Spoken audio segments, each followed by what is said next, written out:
Hello there, and welcome to Science for Sleep, where we let curiosity get comfortable and science slow down enough to dream beside it. Tonight, we're turning inward, not to the stars or the ticking of distant clocks, but to something much closer. In fact, it may be the very thing that brought you here tonight. Memory. That gentle echo of everything you've seen, felt, tasted, or dreamed. It's what lets you remember your first bicycle, or forget where you put your keys. It's the reason a song can transport you back decades, or why the smell of toast can suddenly make you feel 6 years old again. Strange, isn't it? This invisible library we carry, this flickering film reel made of feelings and facts. So let me ask you, where are you listening from right now? And what's the very first memory that floats up when I ask? Is it vivid, blurry, emotional? Or do you have that tip of the tongue sensation, like something's just out of reach? If you find this little journey calming, curious, or comforting in the way a well-worn bedtime book might be, I'd be ever so grateful if you gave the video a like or subscribed. It helps this quiet corner reach others looking for rest, wonder, or maybe just a softer kind of science.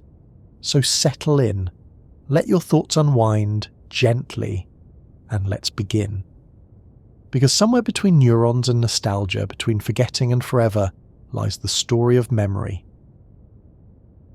Memory is strange, not just because we forget things, but because we remember them in ways that feel so rich, so emotional, and yet so wildly unreliable.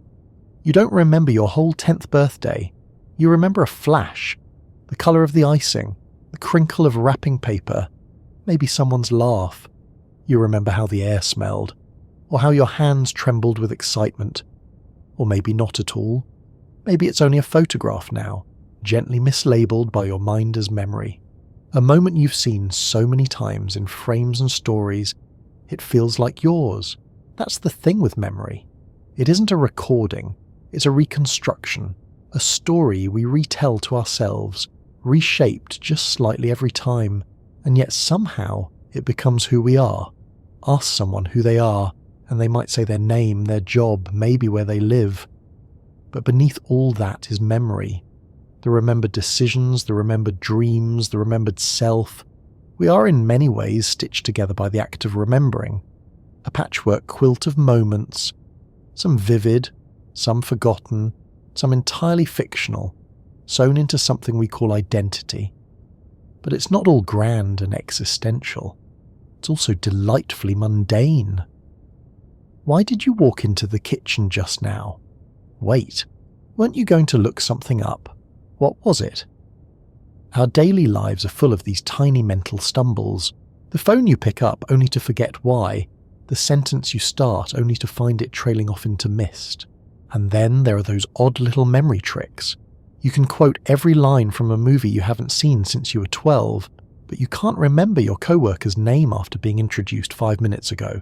You forget where you left your keys, but your fingers remember the password to an account your brain insists it forgot. Sometimes you can't recall something until you stop trying, and then, as if summoned by silence, it reappears. Memory doesn't live on command. It prefers to wander in its own time. It's not just selective, it's contextual. That's why returning to your childhood home can flood you with recollections you didn't know you still had. The stairs creak, and suddenly you're back in pajamas holding a bowl of cereal. The sound of birds in summer doesn't just make you feel calm, it brings back a feeling. Like light filtered through lace curtains, or grass pressed into the back of your legs. It's not just nostalgia, it's memory arriving by scent, sound, sensation. Scientists call this context-dependent memory. Your mind holds more than facts, it holds associations, and sometimes the right key can open a door you forgot was there. There's also emotional memory, those experiences stitched in with stronger thread. Moments of fear, of heartbreak, of joy. Your first kiss, a bad car accident, the words someone said that you never forgot and never wanted to. These memories live deeper. not always clearer, but somehow more durable, like they were burned into the film instead of printed on the surface. And yet, emotional memory is a strange actor. When you're scared, time seems to stretch, not because the moment is longer, but because your brain is working overtime, recording more detail. Later, when you recall it, it feels like it lasted forever. We measure memories not just in duration, but in density.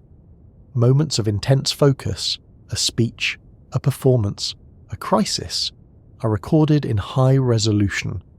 Everyday routines, meanwhile, are filmed in fast forward. That's why time seems to accelerate as we age. When you're young, everything is new, and your brain records every little thing. As you get older, it trims the footage. Familiar paths, repeated actions, blurred transitions. You don't remember commuting, you just arrive. It's as if your brain quietly decides, we've done this scene, no need to film it again. But memory isn't just a function of what's happening, it also shapes what has happened, or what we think did. Ever misremember a conversation, swear someone said something they didn't, or remember something you're absolutely sure of, only to learn it never happened at all? This isn't carelessness, it's construction.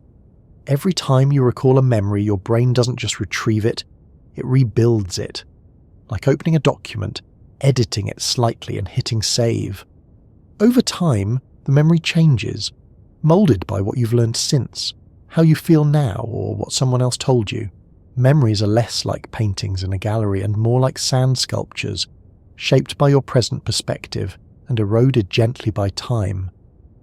Which brings us to a curious paradox.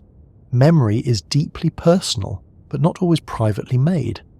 Your memories are shaped by the stories you hear, the photos you see, the way others retell events. Family gatherings often involve shared remembering, but not always shared accuracy. That's not how it happened, someone will say. You're remembering it wrong. But who decides what's right? The version with the most votes? The one in the photo album? Maybe memory isn't about what happened. Maybe it's about the meaning we made from it. And then there are memories we can't recall, like the countless hours you spent learning to walk, to speak, to hold a spoon. You don't remember learning to be you, but those memories are there, stored somewhere beneath the surface, in muscle, in habit, in instinct. Procedural memory, they call it, the kind you don't think about. Like riding a bike or tying a shoe, the kind that returns even after years of neglect, as if your body remembered while your mind was away. And yet, memory can also be cruelly fragile. A loved one with dementia may forget your name, but still hum a tune from their wedding day. Their timeline fractured, yet some melodies remain. Or perhaps they can't remember this morning's breakfast, but recall their childhood in vivid cinematic detail. Why? Because memory is layered. Some layers last longer than others. There's short-term memory, a delicate shelf that holds thoughts for mere seconds. The phone number you repeat to yourself on the way to write it down, the items you meant to grab from the grocery aisle, until one distraction sweeps them all away. And then there's long-term memory, a deeper vault, where ideas, images and identities live. It's not just a question of time, but of transfer. What makes one memory stay while another fades?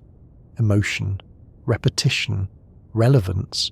Science is still sorting that out. But for now, what matters is this. Memory is not simply a record of the past. It's a force that shapes the present. How we feel, what we do, who we believe we are. To lose memory is to lose part of the map. To remember is to carry a compass. And yet, sometimes, forgetting is a kind of gift too. We forget pain just enough to heal. We forget embarrassment just enough to try again.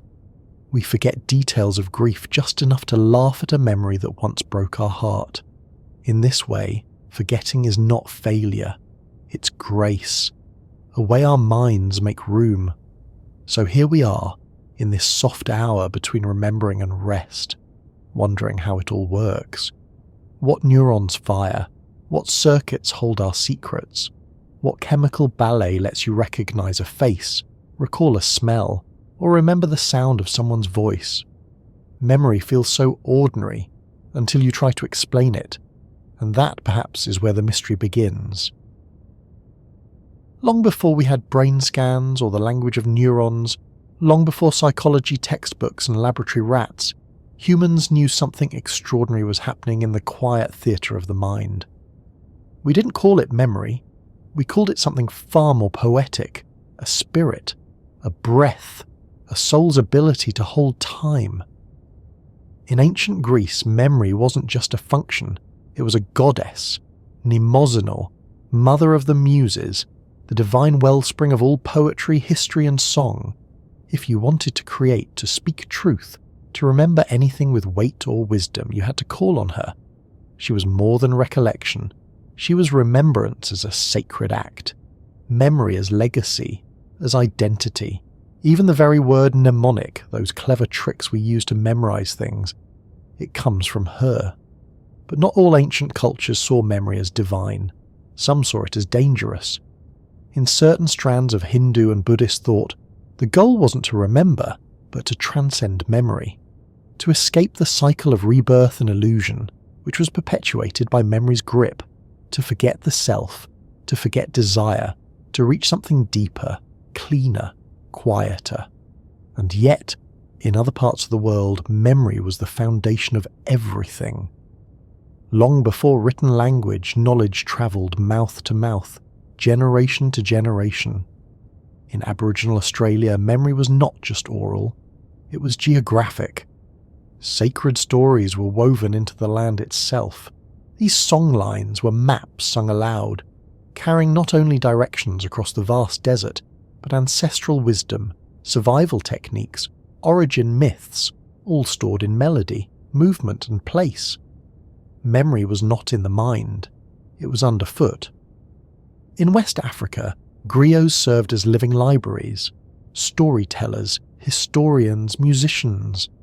Their minds carried entire genealogies, epics, songs of sorrow and praise. In societies without scrolls or screens, memory was history. It was power, it was protection. And even today, cultural memory shapes far more than we might notice. In Japan, the concept of mono-no-aware, a sensitivity to the ephemeral, is deeply tied to memory. A cherry blossom's fall is precious because it won't last. The moment is held more tightly precisely because it's slipping away. And in that holding, memory is born. Some cultures mourn differently because of how they remember. In Mexico, Dia de los Muertos is not a solemn funeral but a joyful reunion. Memory becomes celebration, a shared table with those who have passed. You don't just grieve the dead, you invite them home, with sugar skulls and favourite songs. Meanwhile, in parts of Europe, memorials are carved in stone. Silence is reverence. Memory is stillness. Absence, honoured. So many ways to carry the past. Even language itself betrays how memory lives inside culture. In English we make memories like photographs, deliberate, curated, posed. But in some indigenous languages, memory isn't a thing you store. It's a path you walk. You don't recall, you return. And then there's the curious case of idioms. An elephant never forgets. Jog your memory. It's on the tip of my tongue, burned into my brain. We talk about memory like it's a landscape, a muscle, a fire, a trickster. All metaphors for something we still don't fully understand. Even religion has its stake in memory. The Hebrew Bible is filled with calls to remember. Remember the Sabbath. Remember that you were once strangers. Memory becomes morality, a way of grounding ethics and empathy. In Christianity, the Last Supper is remembered through ritual, not just as history, but as presence. Do this in remembrance of me. In this way, memory becomes something sacred, not passive but participatory. Even in grief, we use memory as anchor. Funerals aren't just for saying goodbye, they're for remembering, crafting the story we'll carry forward. Because as long as someone remembers, someone lives, at least a little. And then, of course, came the written word, the first memory prosthetic.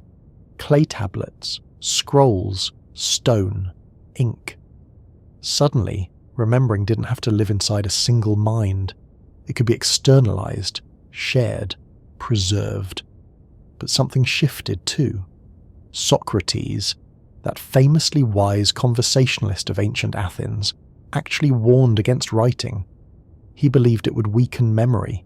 If people could rely on words preserved outside themselves, they might stop developing the deep internal faculties for holding knowledge. A sort of ancient don't Google or remember it. He wasn't entirely wrong. With every new invention, the printing press, the photograph, the voice memo, we gained convenience, and perhaps lost something too. Think about phone numbers. How many can you remember now? Or birthdays, appointments, even grocery lists? In a sense, we're offloading our memory onto machines. We live with tiny external brains, devices that remember for us, calendars, notifications, history tabs, autocomplete. We're building a collective memory, yes, but what happens to the quiet practice of remembering when so much is just one search away? And yet, we adapt. Because human memory has always evolved alongside its environment. Storytelling became ritual, ritual became writing, writing became data, and still we remember. Differently, maybe, but not less. Memory lives in the architecture of culture, in the shape of a song, the rhythm of a poem, the familiarity of a family recipe. It lives in lullabies and lull moments, in gestures passed down, phrases repeated, photos framed. Even in forgetting, we reveal how memory shapes us. A culture forgets its past and its identity shifts. A person forgets their childhood and something in their eyes becomes quieter. And yet, memory resurfaces, sometimes in dreams, sometimes in déjà vu, sometimes in the pause between two sentences. Because memory isn't just something we keep, it's something that keeps us. So while science may explain how memories form, with synapses and signals and chemical tags, humans have always known that remembering is more than recall. It's presence, it's legacy, it's love, held softly in the folds of thought. And somewhere, across time and oceans and languages, one thing remains true. To be remembered is to matter, and to remember, truly, gently, with intention, is to offer something timeless. So what is memory really? Not as poetry, not as myth, but as biology, as function. What's actually happening inside your brain when a moment becomes a memory? At its core, memory is not a single thing. It's not a button you press or a file you save. It's a process, intricate, dynamic, astonishingly fragile, and more like a living ecosystem than a static archive. Scientists often break it into three essential stages: encoding, storage, and retrieval. Encoding is the part where your brain takes in information, like your eyes watching a falling leaf, or your ears catching the sound of someone's voice. It's the translation moment. Your senses receive raw input, and your brain begins the work of transforming that input into something it can hold on to. This is where attention becomes crucial. If you're distracted, multitasking, or sleep-deprived, that moment may pass through you like water through a sieve. The leaf falls, but it never becomes memory. You saw it maybe, but your brain didn't keep it. But if you're present, really there, your brain might take that moment and mark it. It might say, that matters, let's save that one. And so it begins to store it. But again, storage isn't like shelving a book, it's more like creating a network, a pattern of connections across many regions of the brain. Some memories live close to language, others near smell or sound or space.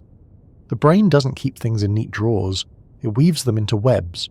The hippocampus, a seahorse-shaped structure tucked deep inside your brain, plays a vital role here.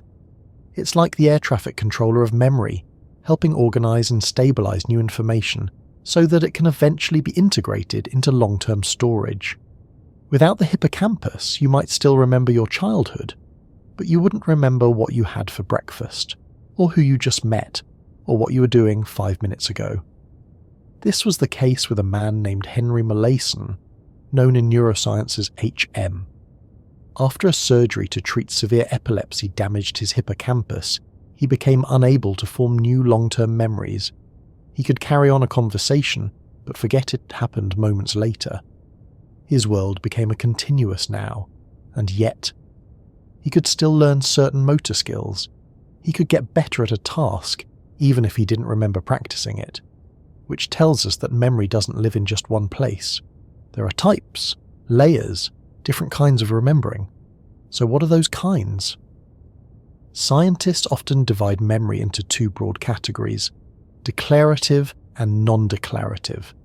Declarative memory is the stuff you can consciously recall. Facts, events, the capital of France, what you ate for dinner last night, the name of your third-grade teacher. It's subdivided into two more types: episodic memory, which holds your life's personal events, your experiences; semantic memory, which stores general knowledge, things you've learned but may not remember learning. Then there's non-declarative memory, the unconscious kind. This includes procedural memory, like riding a bike, typing, playing an instrument. Skills stored so deep you don't need to think to use them.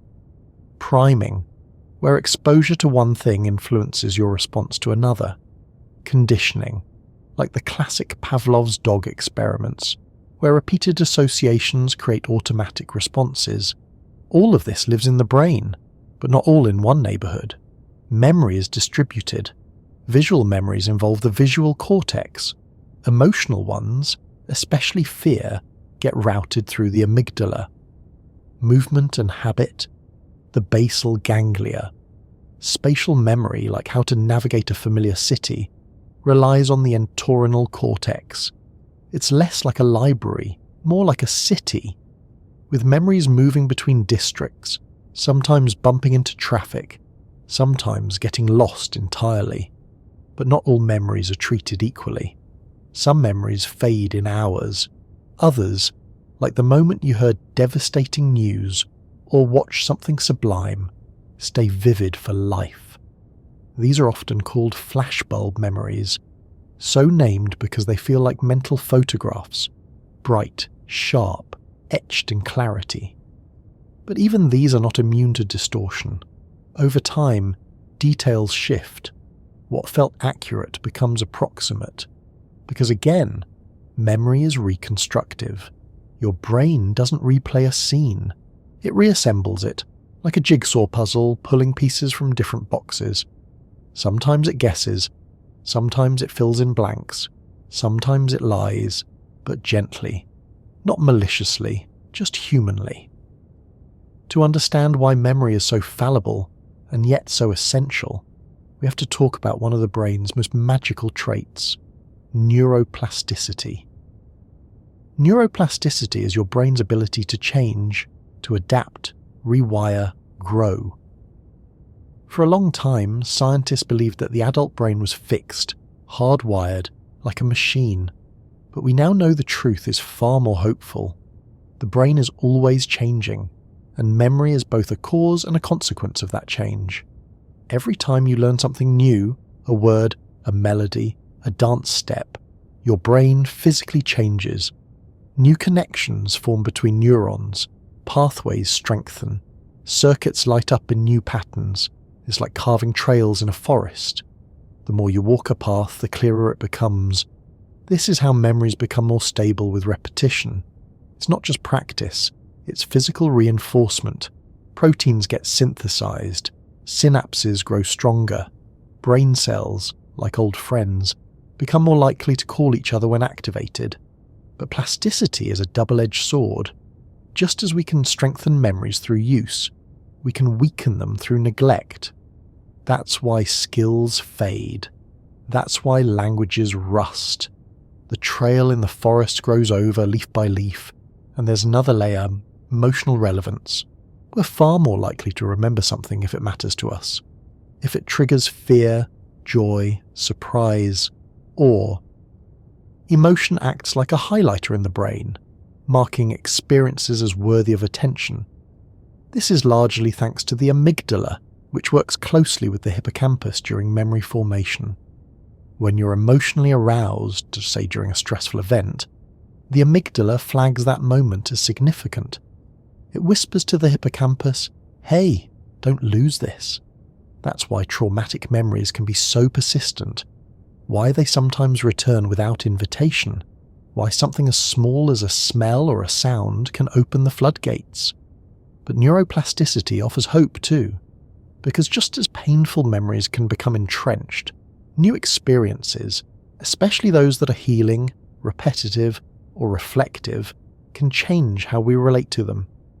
This is the foundation of therapies that help people reprocess trauma. It's also the reason mindfulness, journaling, and guided reflection can be so powerful. When you engage with your memory changes. Not the facts necessarily, but the feelings, the meaning, the narrative you attach. Memory is malleable, not just in the moment it's made, but in every moment it's remembered. And here's something even more curious. Sometimes we form memories that aren't ours at all. In psychological studies, participants have been led to believe they experienced things that never happened. A trip they didn't take, a balloon ride that never occurred. With just a few suggestions and doctored images, their brains filled in the blanks. Not because they wanted to lie, but because they believed it.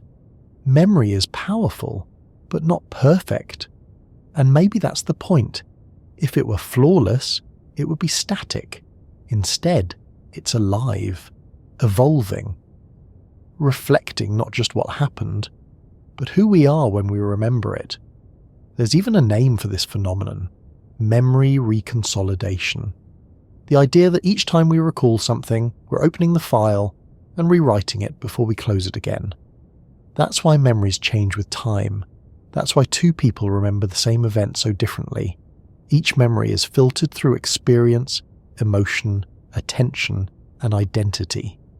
It's why you remember heartbreak differently now than when it happened. It's why some stories get softer with age, and some sharper. And it's why memory is not just an act of looking backward.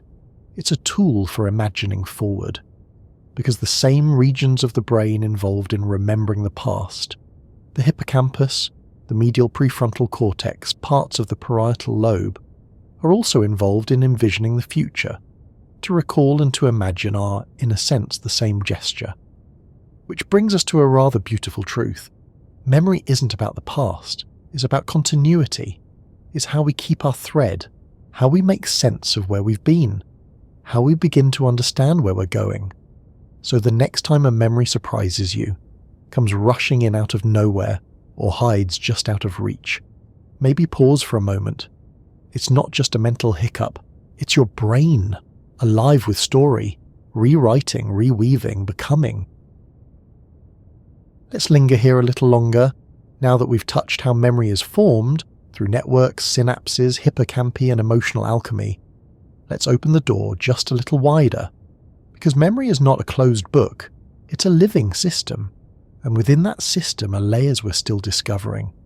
Let's begin with short-term memory, a kind of mental chalkboard, fragile, temporary, easily wiped clean.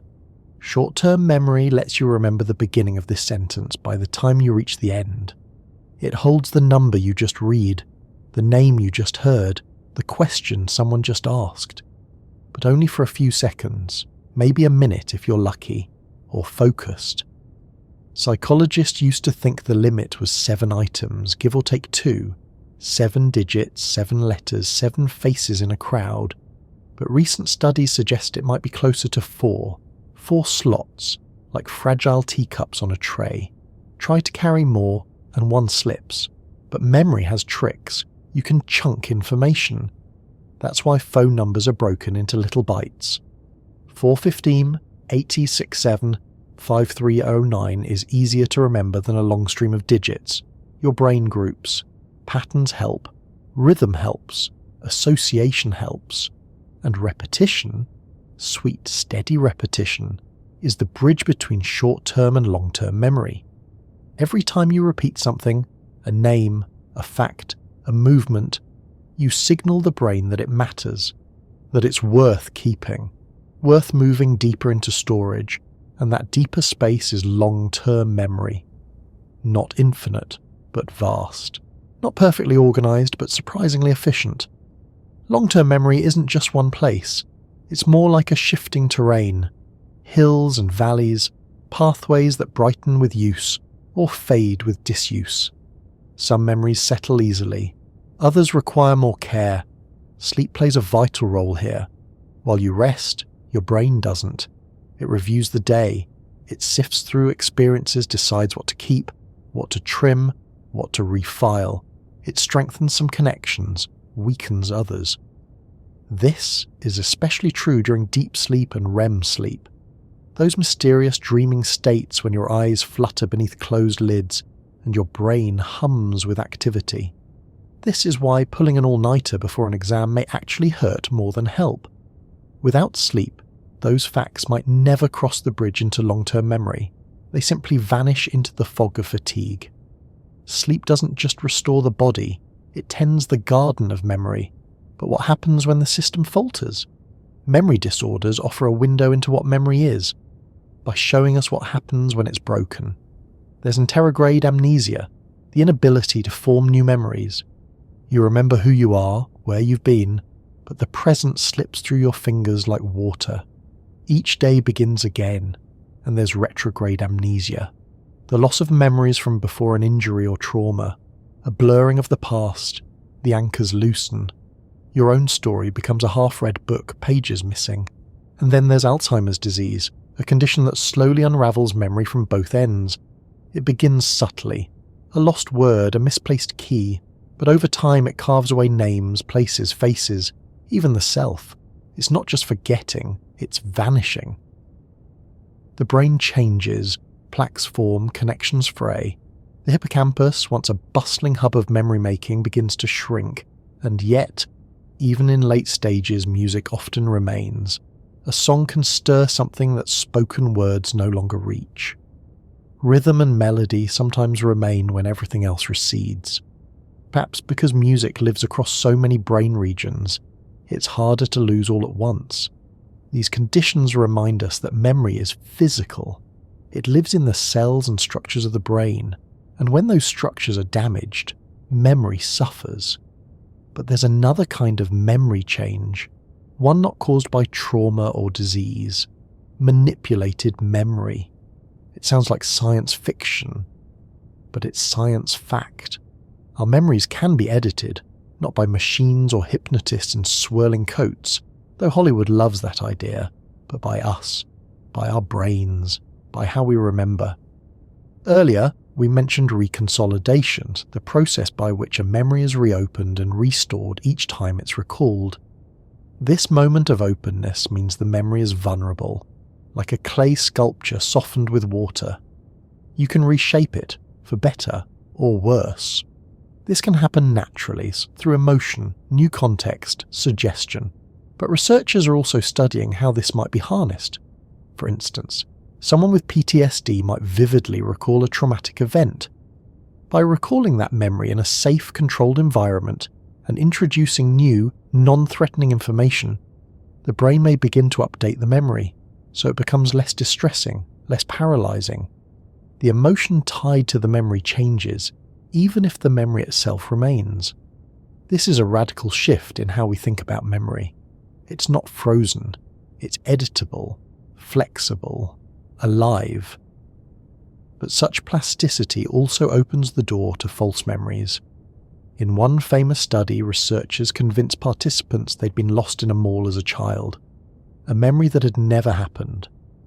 With just a few gentle suggestions and imagined details, participants began to believe the event was real. They could describe it, picture it, feel it, not because they were lying, because the memory had become theirs. Our brains are storytellers, and sometimes they prefer coherence over accuracy. We fill in blanks, smooth rough edges, borrow from dreams, books, photographs, overheard stories. Sometimes the best stories aren't true, sometimes the worst ones aren't either. And that's where memory becomes powerful. not just in what it helps us remember, but in what we believe. So what does this mean for who we are? It means our identities, our sense of self, are shaped not only by what we've experienced, but by what we've remembered and what we've forgotten, and sometimes by what never happened at all. That may sound unsettling, but it's also liberating. If memory can change, then healing is possible. If memories are shaped by meaning, then we can shape the meaning they carry.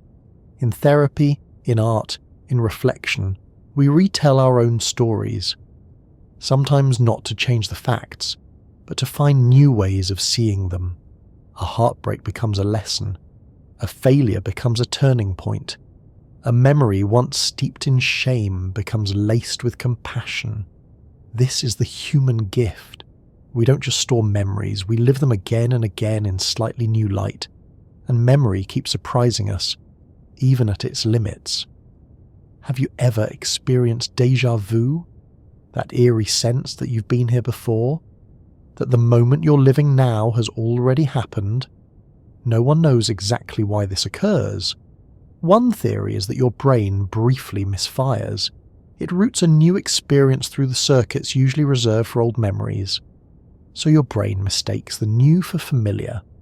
You haven't lived it before, it just feels like you have. There's also jamais vu, the opposite. When something familiar suddenly feels strange, you look at a word you've written 1,000 times, and it looks wrong, foreign, empty of meaning. These glitches remind us that memory isn't perfect. It's a fluid system, always recalibrating. And then there are savant memories, rare individuals with astonishing recall. Some can recite entire books from memory, remember every day of their lives in perfect sequence, or instantly calculate complex math problems. These cases challenge our assumptions about the limits of memory. They suggest that our brains may store far more than we can access. That forgetting is not always loss, sometimes it's protection. Because to remember everything would be overwhelming. Our minds forget not just because they fail, but because they choose to. They prioritize, they curate, they let go to make space. Still, science is always reaching further. Today, researchers are exploring memory prosthetics, brain implants that may one day help restore memory in people with neurological damage. Tiny devices that mimic the firing patterns of the hippocampus, designed to reinforce or replace failing circuits. It's early, experimental, controversial. But it points to a future where memory might not be something we just have, but something we engineer. And with that future comes questions. If we can alter memory, what is truth? If we can delete pain, do we lose the lesson? If we can enhance recall, do we risk overwhelm? Memory manipulation in fiction, and maybe someday in fact, raises deeply human dilemmas. Would you erase a painful breakup, a childhood hurt, an awkward moment you still cringe about? Would you relive your best day again and again, knowing it might lose its meaning? Would you download a stranger's memories to understand them better? Or perhaps just to feel something you never lived? These aren't just philosophical questions, they're technological ones. Neuroscience is approaching a crossroads, and memory, soft, unreliable, emotional memory, is at its centre. But for now, most of us live with our natural minds. Forgetful, surprising, beautifully inconsistent. And maybe that's enough, because memory doesn't need to be perfect to be profound. It's not a mirror of the past, it's a mosaic, sometimes missing pieces, sometimes rearranged, but always uniquely yours. Even now, as you lie here listening, the words you remember will become your version of this moment. They'll mix with your thoughts, your memories, your dreams, and that's what makes memory so strange, so human. It's not a thing we keep in our brain, it's a place we go, a room we decorate with meaning, a voice that says, "This mattered," and then lets us decide what comes next. Memory, for most of human history, was a mystery wrapped in metaphor. Before brain scans or experiments, Before the language of neurotransmitters and circuits, we explained memory the way we explained weather or dreams, through story, symbol, and sometimes song. The earliest theories of memory weren't scientific but philosophical, thoughtful guesses woven from observation and imagination. What else could they be in an age before microscopes or magnets? In ancient Egypt, memory was thought to live in the heart. The ib, a spiritual organ weighed in the afterlife to judge the soul's worth. The brain, that was scooped out during mummification. Unimportant, they believed, silent, empty of spirit. And yet, even then, memory was revered. It was how wisdom passed from one life to the next, how stories travelled, how the names of ancestors survived the dust. In Greece, the philosophers began to wonder more directly. Plato imagined memory as a wax tablet, experiences pressed into it like a signet ring into warm wax, some deeply etched, others easily smudged. Memory, in his view, was not learning something new, but recalling knowledge the soul had always possessed, a remembrance of forms, truths half forgotten by incarnation. Aristotle, more grounded, saw memory as an association, a chain of causes and effects, where one thought led to another, the smell of rain to a childhood walk, the sound of bells to a schoolyard morning. He wasn't entirely wrong. We still understand memory as associative, context-sensitive, tethered to sensation and sequence. The Roman thinker Cicero offered another metaphor: memory as a treasury, a mental vault where facts could be stored and summoned by will. And later, the Stoics encouraged mental discipline as a way to retain knowledge, repetition, reflection, visualization. But it wasn't until the rise of rhetoric, the ancient art of persuasion, that memory took center stage in education. In Rome, in Greece, in medieval monasteries, students were trained in the art of memory. They learned to build mental palaces, vast imagined buildings populated with vivid, absurd, unforgettable images. A cow reading a book in the foyer, a fountain of ink in the hallway, each image tied to a concept, each room a speech, a sequence, a chapter. These memory palaces weren't just party tricks. They were tools, ways of encoding information into visual space, emotion, and story. The more strange or emotional the image, the more durable the memory. Even today, memory athletes use similar techniques, imagining landscapes filled with impossible objects, organising shopping lists and digits into castles and gardens and train stations. Then came the printing press, and with it, a subtle shift. As external memory became more accessible, in books, in libraries, in ledgers, the burden on internal memory lessened. You didn't need to memorize an entire epic poem, you could look it up. Knowledge was now external, portable, permanent. But some mourned the loss.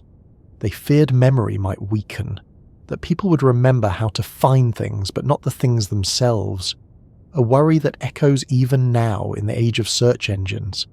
Still, the idea of memory as a skill, something one could improve, remained, and for centuries memory was more art than science, a thing you trained, a virtue you cultivated, a faculty of the soul. It wasn't until the 19th century that memory began to be studied as a biological process.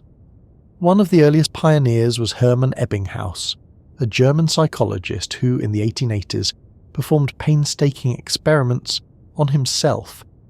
He created long lists of nonsense syllables and memorized them, testing how much he retained after minutes, hours, days.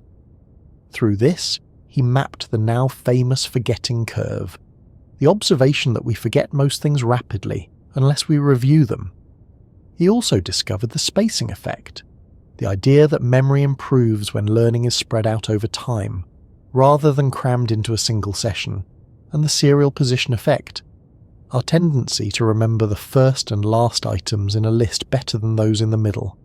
Ebbinghaus's work was foundational, He took memory out of the realm of metaphor and gave it numbers, curves, graphs, repeatable methods. But still, memory remained for the most part mysterious. Then came the 20th century, and with it, a revolution. In the early 1900s, the field of neurology was growing rapidly. Doctors began studying patients with brain injuries, people who'd lost memories or couldn't form new ones. Each case offered a clue, a breadcrumb. In 1953, a man named Henry Molaison underwent surgery to treat epilepsy. His hippocampus was removed, and with it his ability to form new long-term memories. He could still remember his childhood. He could carry on a conversation. But 5 minutes later, it was gone. And yet, astonishingly, he could learn new motor skills, tasks like drawing a shape in a mirror, even though he didn't remember practicing them. This suggested that different types of memory lived in different parts of the brain, that remembering how to do something, procedural memory, was separate from remembering that you had done it, episodic memory. Henry, known to science as HM, became one of the most studied patients in the history of neuroscience. His life reshaped our understanding of memory, and after his death his brain was preserved, sliced and mapped, not out of morbid curiosity, but reverent gratitude. He gave us a map we didn't know we needed. Throughout the mid-century, cognitive psychologists began charting memory's architecture. The Atkinson-Shiffrin model, proposed in 1968, described memory as a system with 3 parts: sensory memory, short-term memory, and long-term memory. It offered a framework, a flowchart of how experiences moved through our minds. Then came the development of computers. Suddenly memory had a new metaphor: the machine, input, storage, output. Memory became data. The brain became hardware. Learning became programming. The analogy was imperfect, elegant but cold. Still, it helped scientists model processes, run simulations, understand how information might be encoded, retrieved, forgotten. And then, in the late 20th century, something extraordinary happened. We began to watch the brain in real time. With the advent of imaging technologies, PET scans, fMRIs, EEGs, researchers could see which parts of the brain lit up during memory tasks. They could watch the hippocampus glow when a person recalled a childhood event. They could track how trauma activated the amygdala. They could measure blood flow, track electrical pulses, observe the ghostly dance of thought. Memory was no longer invisible. It had form, colour, rhythm. This ushered in the age of neuroscience.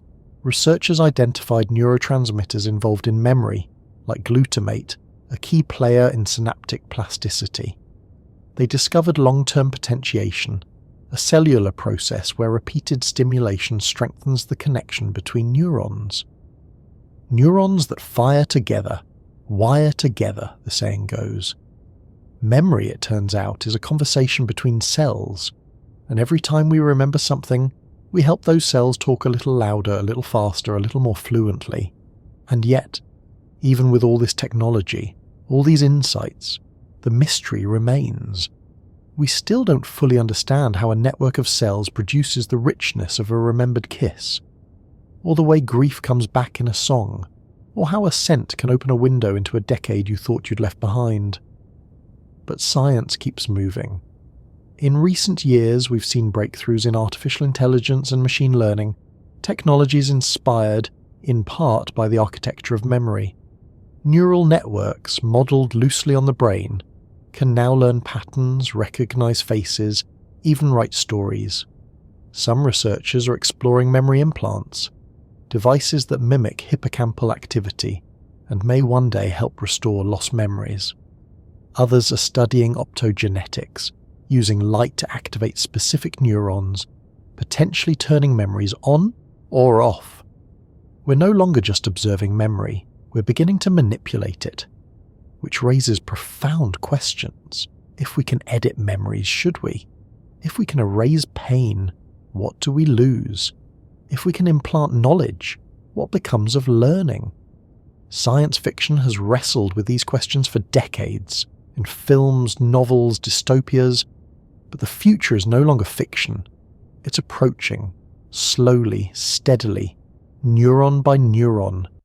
And yet, through all this evolution, from wax tablets to synaptic models, from oral tradition to digital prosthetics, one truth persists. Memory is not just a process, it's a presence. It is how we carry the past, how we imagine the future, how we locate ourselves in time and space and story, and every scientific breakthrough only deepens the wonder. Because even when we can explain the chemicals, the circuits, the cellular ballet, there is still something breathtaking about the fact that a kiss, a scent, a song, a sentence can live inside us for a lifetime. Somewhere, deep in the dark cathedral of the mind, the past still echoes, and to remember it, for even a moment, is to be human. What is a memory, really? Not just in the neural sense, not the circuits or the chemicals or the elegant maps that glow under machines, but at the level of self, of being, of soul, if that word still whispers to you. Because when we remember, something happens that science alone hasn't quite captured. We return, not metaphorically, not theatrically, but quietly, unmistakably. One moment we're here, fingers tapping, breath moving, the steady weight of now, and the next we're there. A park bench, a bedroom ceiling, a meal, half finished under summer light. The mind steps through an invisible door, the body stays, the heart stirs, and just like that, time folds. Not backward, not forward, but inward. It's easy to think of memory as a function, an ability, like math or balance or language. But the more you sit with it, the more slippery it becomes, the more alive. Because memory is not passive. It's not a photograph you pull from a drawer. It's not a static object collecting dust on a mental shelf. Memory moves, it mutates, it reassembles itself depending on who we are the moment we recall it. You don't remember your childhood the same way you did 5 years ago. You remember it through a new lens, coloured by what's happened since, softened or sharpened, corrected or romanticised. In that way, memory is not just a way of preserving the past, it's a way of retelling it. And that means, unsettlingly, beautifully, that memory isn't fixed. It's rewritten every time we revisit it. We imagine memory as something stored and retrieved like files on a computer. But your brain doesn't play back a memory. It reconstructs it, piece by piece, from fragments and feelings, from smell and rhythm, from expectation. So, what if our memories aren't what happened? What if they're what we need to have happened? What if they're a form of storytelling, not dishonest, but emotional? What if remembering is a creative act? And what if forgetting is too? If so, then maybe memory is not a vault but a canvas, and every act of recall is a brushstroke. The philosopher John Locke once said that memory was the very root of identity, that the continuity of the self depended not on the body or even the soul, but on the awareness of being the same person across time, that if we could remember our past experiences, we were still us. But if we couldn't, were we? What are we without memory? Without the tether of yesterday? We see the answer, in part, in those who lose memory slowly, in Alzheimer's, in dementia, the unravelling, not of facts but of self, the forgetting of names, of habits, of once automatic phrases, and yet, even then, something persists. A laugh, a hum, the instinct to hold a hand. Love, somehow, lingers even when names do not. So maybe the self isn't just memory.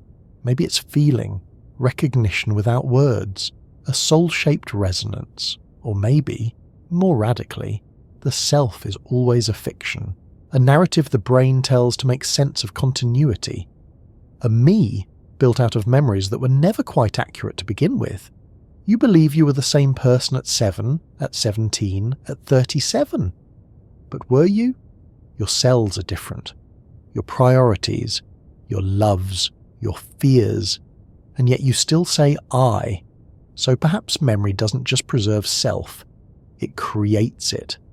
You are the story you remember, and that story shifts. Here's another quiet truth. Memory doesn't live in the past, it lives in the present.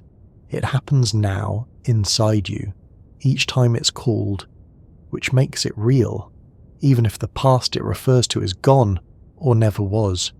Even if your memory is incomplete, or flawed, or softened by the kindness of distance, it's still yours. That matters. Memory is how we locate ourselves in time. It's the scaffolding of identity, the shape of decision, the blueprint of longing.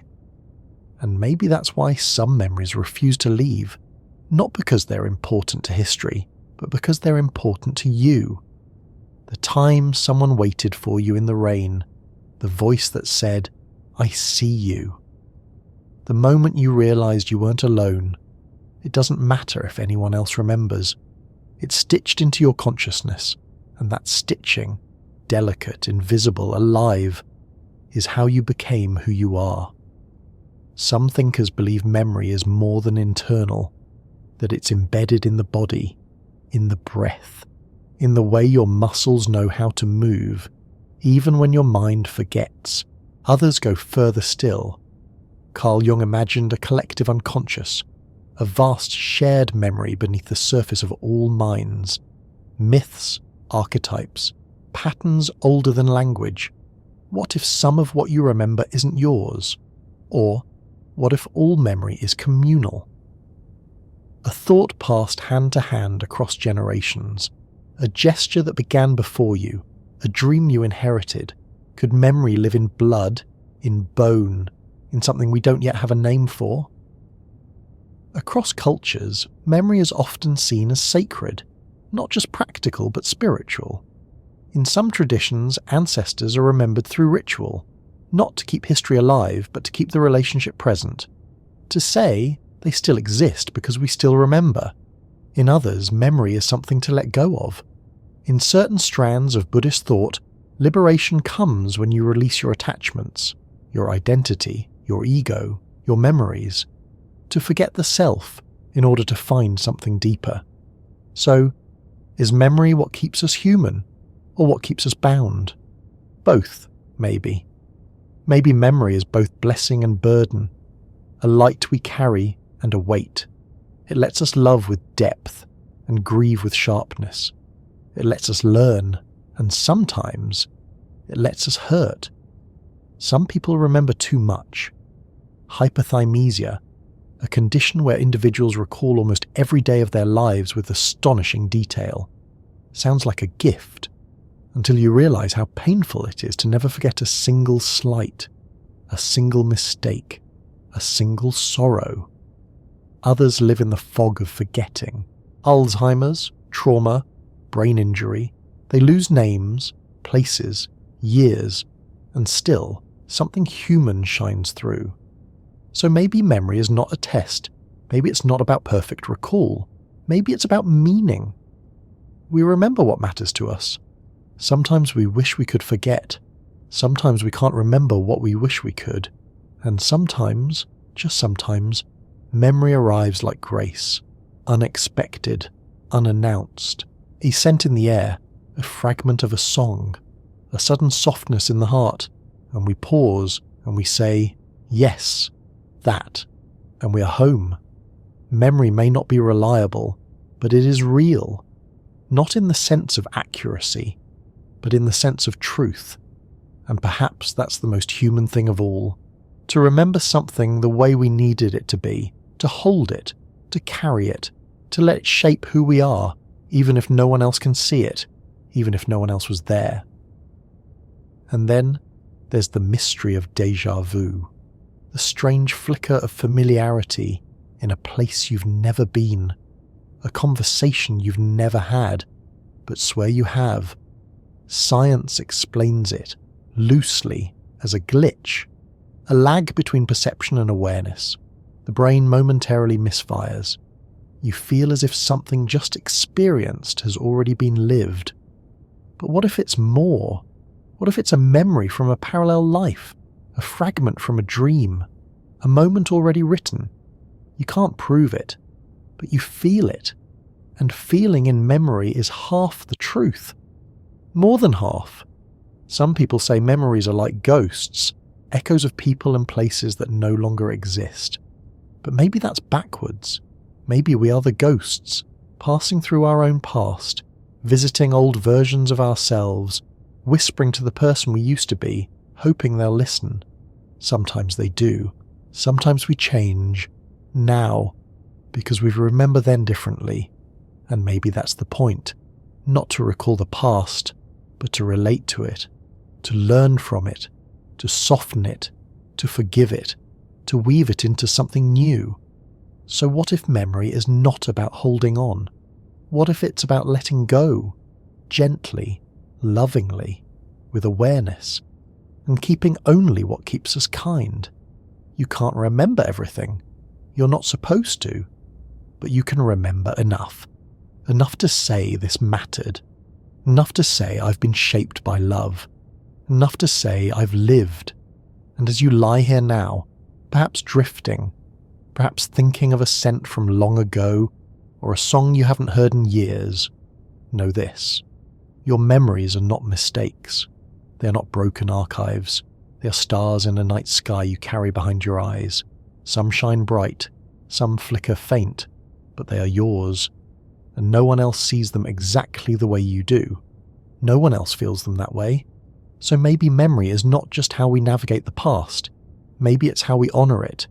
Maybe it's how we whisper to the future softly. I was here. I felt this. I still do. And maybe that's enough. Memory doesn't usually arrive like thunder. Not in real life. It's quieter than that. It slips in while you're brushing your teeth, while you're stirring your coffee, while you stand in line at the post office and hear someone say a word that takes you somewhere else entirely, and suddenly you're not in the post office anymore. You're on your grandmother's porch, watching dust float through golden light. You're on a late-night train, forehead against cool glass, wondering about someone you haven't thought of in years. That's the shape of memory in everyday life. It doesn't ask permission. It doesn't explain itself. It just appears, fully formed or half-faded, and then disappears again, leaving only a hum in your chest where a moment used to be.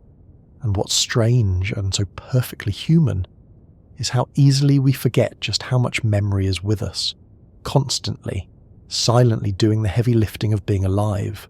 It's there when you tie your shoes, when you crack an egg, when you reach for the same mug every morning because it just feels right in your hand.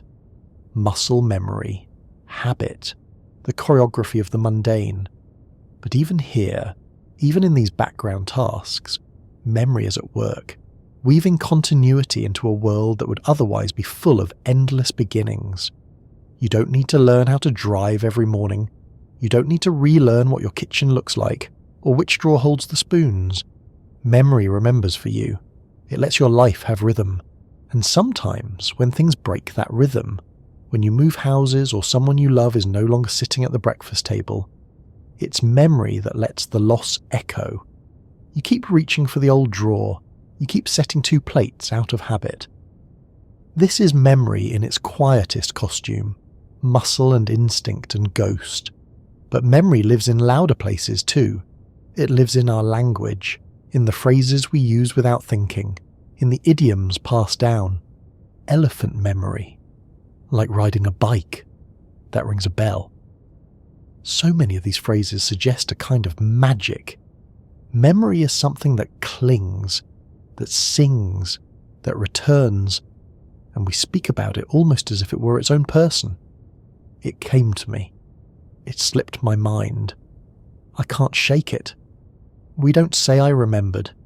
We say the memory arrived, as though we are the receiver, not the keeper, as though memory chooses us, which some days it feels like it does. You smell cinnamon and remember a house you haven't been in for 20 years. You see someone's handwriting and your throat tightens, because suddenly it's them, right there, sitting next to you, if only for a breath. In daily life, memory hides in everything. In the sound of your footsteps, in your handwriting, in the lullabies you hum to your children without realizing they're the same ones sung to you. Even in silence, memory hums beneath. You notice it most often in contrast, when you forget. The name on the tip of your tongue, the why of your walk into a room, the shopping list that vanishes the moment you step into the store, and you laugh, or sigh, or make a joke about aging. But deep down, there's a flicker of something else, a tiny fear maybe, because we've been taught to equate memory with competence, with intelligence, with control. We fear it's fading. We fear what it means when the names begin to slip, when the dates grow hazy, when the timeline unravels just a little. But forgetting is part of remembering. It's not the enemy, it's the editor. Without forgetting, life would be overwhelming, a constant flood of details, unfiltered, unranked, all with equal urgency. We need forgetting. We need to forget some things in order to remember others more clearly. The mind, like a good writer, cuts what isn't essential. And what is essential? That's where memory becomes emotional. You don't always remember what someone said, but you remember how they looked at you. You don't remember the grade you got, but you remember how you felt holding the paper. You don't remember the details of the trip, but you remember the feeling of standing at the edge of the ocean, full of something too big to name. That's the paradox of memory in daily life. We forget what we tried to remember, and we remember what we tried to forget. And the moments that stay are rarely the ones we expected. We remember the ordinary, the spontaneous, the moments between moments. Not always the wedding, but the glance during the vows. Not the graduation speech, but the laughter walking back to the car. Memory favours meaning, not schedule. That's why rituals exist. We build memory into the structure of our days, not just for efficiency, but for continuity. Birthdays, holidays, anniversaries, photos on the fridge, stories at dinner, we repeat to remember. Even jokes and phrases become miniature monuments. Remember that time becomes an act of friendship, a way of keeping each other real. Families do this. Friends, lovers, cultures. Entire communities define themselves through shared memory. And this memory shows up in art, in paintings, in poetry, in lullabies. We write books about the past. We film our grandparents. We visit childhood homes just to stand in a doorway and feel something we can't put into words. In grief, we remember more sharply. We replay the last conversation, the last meal, the tone of their voice, the way they stood in a room. We worry we'll forget. We memorize their laugh, their handwriting, their cologne. And even when time takes the edges away, something stays. Grief is a form of memory, stretched wide and raw, and joy is too. So much of everyday joy is memory reawakened. You don't just taste ice cream. You remember the summer of your 10th birthday. You don't just sit in a cafe. You remember the trip where you first learned how to order coffee in another language. Even boredom has memory in it. You're bored because you've done this before. You know what's coming. You're repeating something remembered, not discovering something new. And the more we repeat, the more life becomes woven with familiarity. This is why time seems to speed up as we get older. When we're young, everything is new. The brain pays attention, it marks the experience, encodes it deeply. As adults, the days blur, routine takes over, the novelty fades, and so we forget. Not because we weren't present, but because there wasn't anything to mark. And that's where memory becomes an invitation. Not just to hold the past, but to notice the present. To ask, what will I remember from this day, and why? The truth is, we are making memories all the time. Every interaction, every word, every quiet choice. And even if we forget most of them, a few will stay. The ones that matter, the ones with feeling, the ones that change us. In this way, memory is not just private, it's relational. It's shaped by others, held by others. When someone remembers for you, your birthday, your story, your preferences, it feels like being seen, And when someone forgets your name, your face, your importance, it stings. Because memory is love in disguise. To remember someone is to say, you were worth storing, you mattered enough.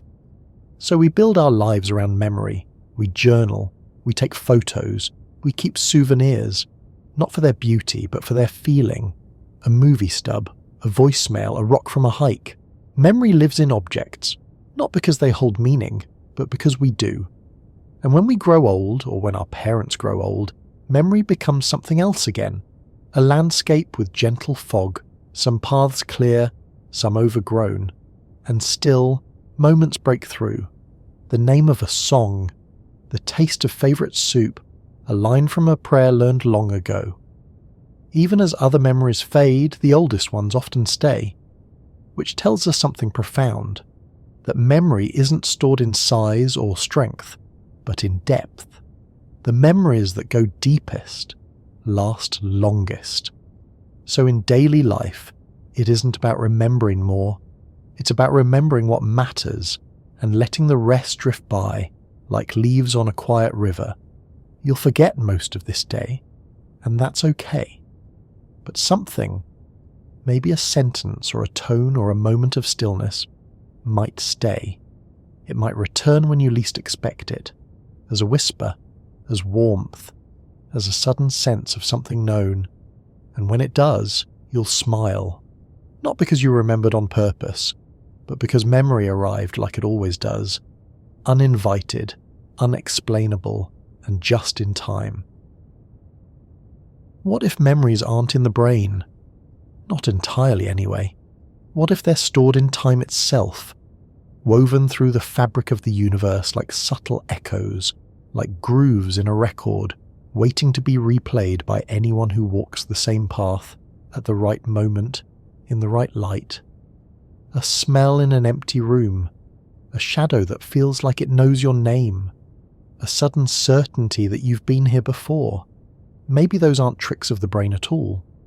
Maybe they're moments the world remembers and whispers back. We talk about memory as if it's personal, private, confined inside the skull. But sometimes, doesn't it feel bigger than that? You hear a piano in a distant room, and it moves something ancient in you, something you didn't know you knew, a sadness, a sweetness, a presence. Or you stand in a forest and you feel not alone, not haunted, just remembered, as if the trees saw you before you were born. What if memory is not just a function of the mind, but a field, a resonance, a place you step into like light or weather? Some scientists, cautiously, quietly, have wondered about this, about the possibility of a kind of extracorporeal memory, a non-local record. Memory not just as neural activity but as entanglement, as imprint, as energy lingering in space. It's unproven, it's strange, but so is déjà vu. That eerie feeling of having lived this exact moment before, not just in concept but in texture, the scent, the mood, the turning of your head at just the right second. It's not vague, it's vivid, familiar in a way that defies explanation. Science tells us it's likely a delay in neural processing, that the brain perceives the same moment twice, milliseconds apart, that your sense of now stutters and you mistake it for memory. But what if that's only part of the story? What if déjà vu is a ripple, a bleed through from a parallel life, you somewhere else, making a similar choice in a different branch of the universe? The many worlds interpretation of quantum mechanics suggests that every decision, every possibility splits reality, creating infinite versions of you, of me, of every bird, every falling leaf. And if that's true, what if memory sometimes leaps the gap? What if that flicker of familiarity is not a glitch, but a glimpse, a message from another you who made a different choice? What if that path you didn't take, the job you turned down, the love you let go, the door you walked past, still echoes in you because part of you is still living it elsewhere? That would make memory more than recollection. It would make it multidimensional, A bridge not just to the past but across timelines. Or here's another possibility. What if memory runs backward? Not metaphorically, not emotionally. What if, on some deep level, memory is time's reverse mirror? We only think we remember the past because it's behind us. But what if that's just perception? What if memory is how we feel the future coming? After all, the brain's predictive systems are astonishing. We constantly simulate what might happen, milliseconds ahead, years ahead. And those predictions shape what we perceive. Could it be that memory and foresight are the same thing? That we're not recalling the past, we're feeling the pattern? We've all had those moments. A dream that later unfolds in real life. A hunch that turns out to be right. An image in the mind's eye that appears days or weeks later in the waking world. Most people brush it off. Coincidence, pattern seeking, nothing more. But what if it isn't? What if memory and imagination are made of the same thread? They already light up the same brain regions, the hippocampus, the prefrontal cortex. When you remember and when you imagine, your mind draws from the same toolbox. Maybe there's no true difference. Maybe all memory is imagined, and all imagination is remembered. There's something quietly profound about that. That memory might not be a storage unit, but a creative act. Every time you remember something, you rebuild it. Not retrieve it. Rebuild it. Out of fragments, guesses, emotions. It's not a playback. It's a remix. And what if that's exactly what dreams are? Not nonsense, not static, but the brain's rehearsal room. A theatre where memory and fantasy blur, where old feelings are tried on again, where future situations are tested, where your emotional self runs simulations through stories, masks, metaphors. It's why dreams often feel both surreal and deeply real, because they're made from memory's clay, reshaped by desire and fear. It's also why some people claim to have remembered dreams of events that haven't yet happened. Science doesn't quite know what to do with that, but many cultures do. In ancient traditions, across Greece, Egypt, China, and indigenous nations around the world, dreams were seen as messages from ancestors, from spirits, from the self, and memory was part of that language. If a dream felt familiar, it was familiar, even if it hadn't happened yet. Not because the future was seen, but because time was not linear. In those worldviews, memory isn't about what was, it's about what is, repeating, echoing, teaching. Some thinkers even ask, what if the universe itself has memory? Not metaphorically, literally. What if, like a particle, the universe remembers its previous state? And that's what gives rise to physical laws, order, consistency. The physicist Lee Smolin has proposed models where the laws of nature evolve, where memory of previous patterns creates stability, gravity, light, time, not constants but habits. That's a wild idea. The idea that even reality learns, not unlike the brain.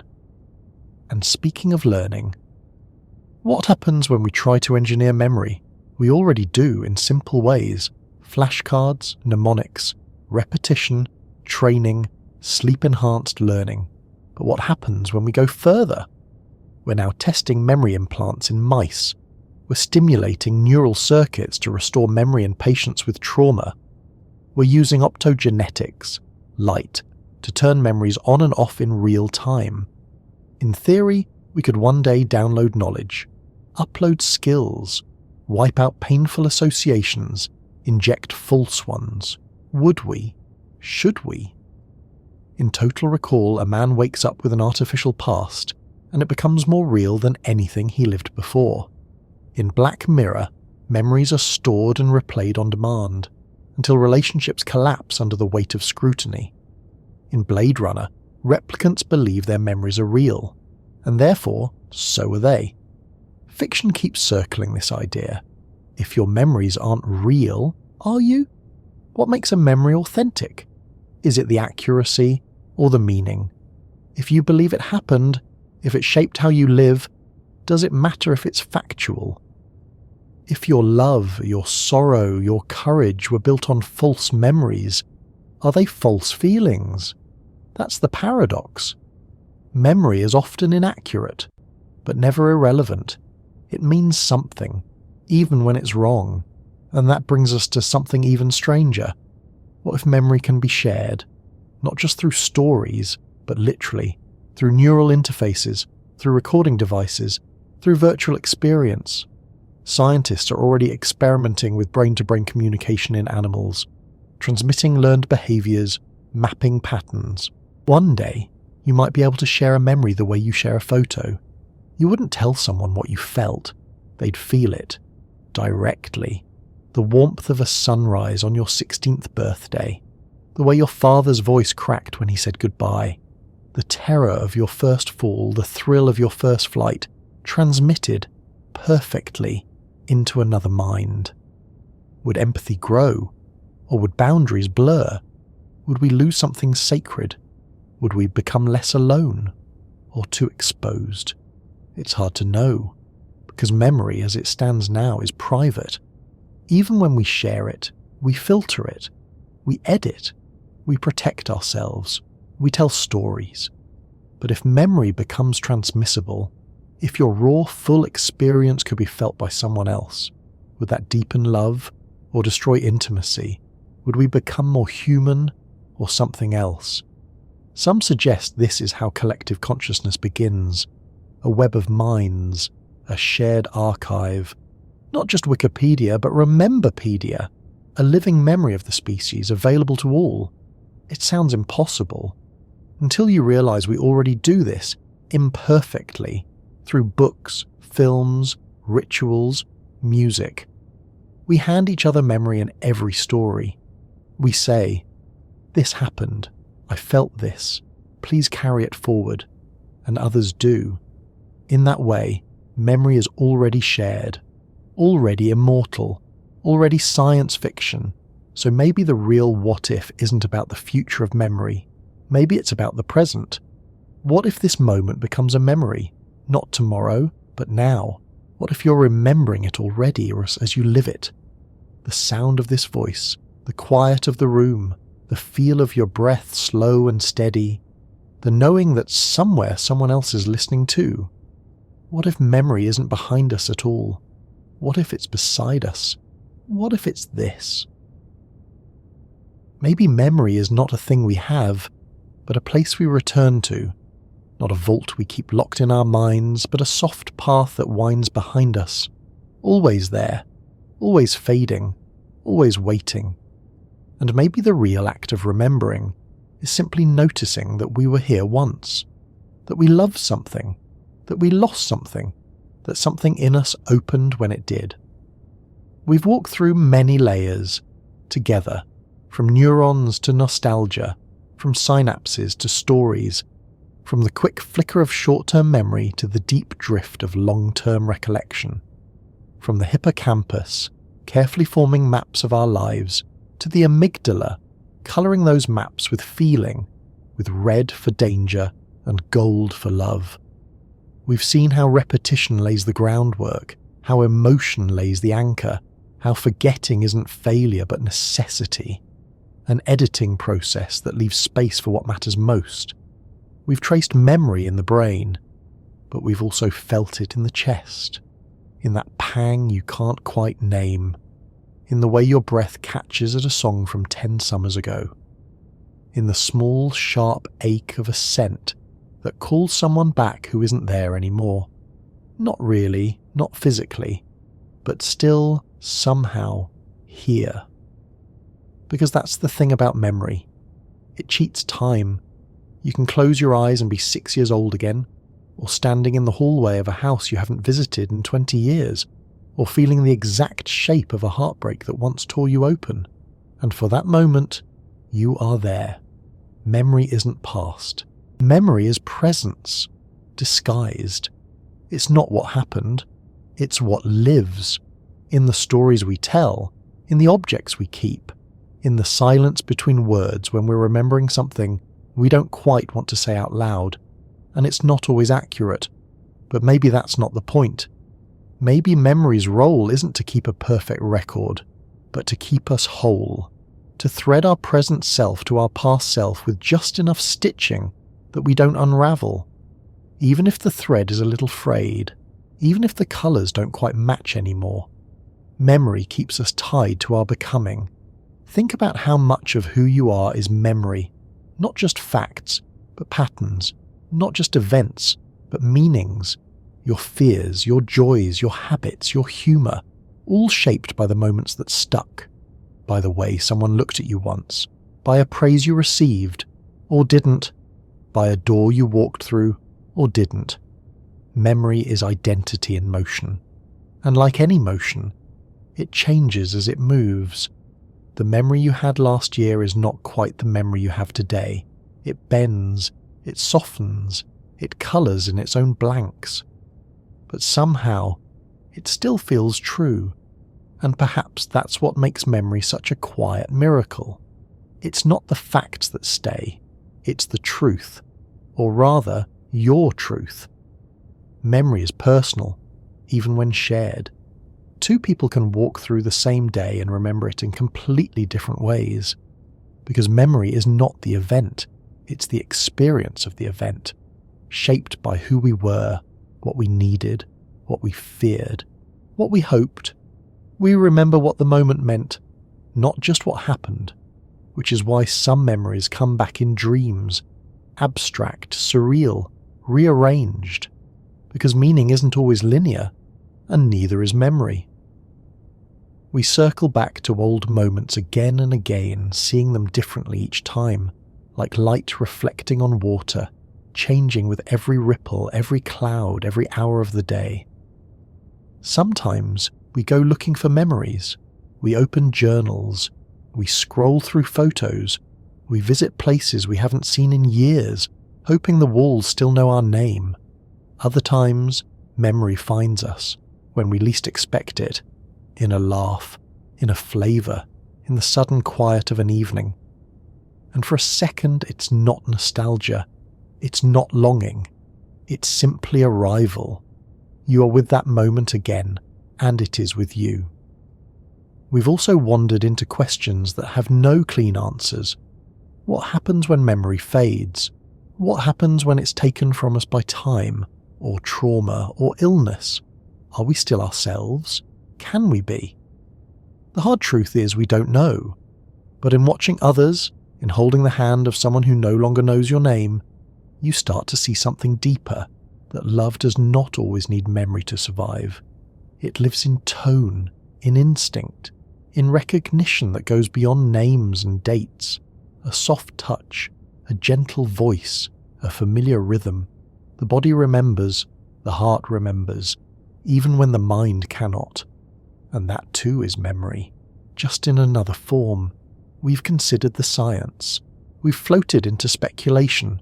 We've asked what might happen if we could implant memories, download them, trade them, delete them, and what that would mean for selfhood, for truth, for ethics, for empathy.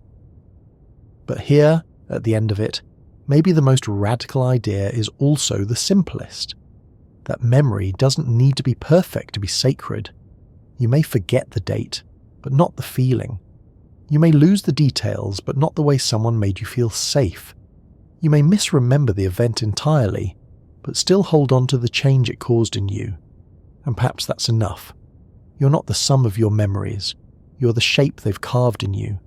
And that shape is still growing, still soft, still listening. In fact, right now, in this moment, you are making memories of the stillness in the room, of the rhythm of these words, of how your breath feels slower than it did an hour ago. And maybe you won't remember this tomorrow. Maybe the details will fade, but maybe, just maybe, a part of this will stay. The feeling of being held in thought, the permission to wonder, the quiet reassurance that you're not alone in remembering, because we all carry fragments. We all forget things we thought we'd remember forever. We all remember things we thought we'd forgotten for good. We all walk through life with a constellation of moments, some shining brightly, some barely glowing, and we use them to navigate the night. Memory is how we find our way home, and so we return to the beginning. Not to answer the question, how do we remember, but to sit with it, to live inside it, to feel it like a current beneath the surface of our lives.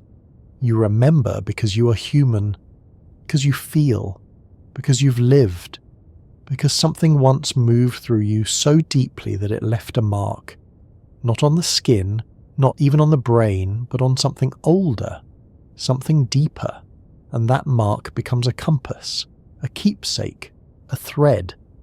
So the next time a moment catches you off guard, a smell, a colour, a song, and you feel that soft jolt of recognition, let it happen.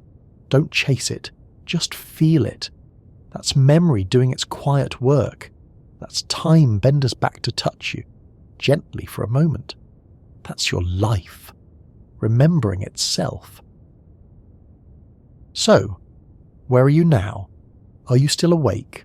Or somewhere in that warm space between thought and dream? Is your room dim?